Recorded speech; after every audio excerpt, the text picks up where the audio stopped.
দেখবে 2845 হাদিসে বলছে আর পার হবে কাকু পর্যন্ত, ঘাম হবে কোমর পর্যন্ত, ঘাম হবে থুতনি পর্যন্ত, তো ঘামের মধ্যে হাবুডুবু খেতে যাবে। এটা হাসরের ময়দান। আমরা দুনিয়ার এই সব কিছু আমরা বুঝি, কঠিন থেকে কঠিন বিষয়গুলো আমরা বুঝি, আয়ত্ত করে ফেলছি। সেই কুয়েটে দাম নিচ্ছি, কুয়েটে দাম নিচ্ছি, কুয়েটে দাম নিচ্ছি, দুনিয়ার সব কিছু আমরা করছি, কিন্তু আমি কোরআন পড়তে জানি না। আমার ঘরে একটা গ্রাম নাই, আমি সূরা ফাতিহা জানি না, আমি সালাত পড়তে জানি না, আমি দ্বীন জানি না, ইসলাম জানি না, আল্লাহ কাকে বলে জানি না, নবী কি জানি না, জান্নাত জাহান্নাম সম্পর্কে আমার কোনো ধারণা নেই। আমরা বলি দ্বীন আর দুনিয়া, হ্যাঁ আমরা বুঝতে আছি, এটা করছি ওটা করছি, কত কিছু আমরা উপহার দিই,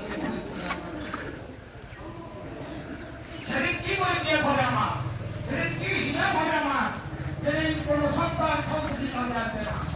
يوم يفر المرء من أخيه وأمه وأبيه وصاحبته وبنيه, কোন সন্তান পরিচয় দিবে না, বাবা তার ছেলেকে বলে যাবে, মা তার সন্তানকে বলে যাবে, ভাই তার ভাইকে বলে যাবে। সন্তানের কাছে যাবে, বাবা তখন আমি দুবাই করি, স্বামী আমার ছেলেই ছিল না, আমার মেয়েই ছিল না, তাহলে এই সেই ভোর 5টার দিকে নিয়ে এখন 10টা 12টা আমরা কাজ করি।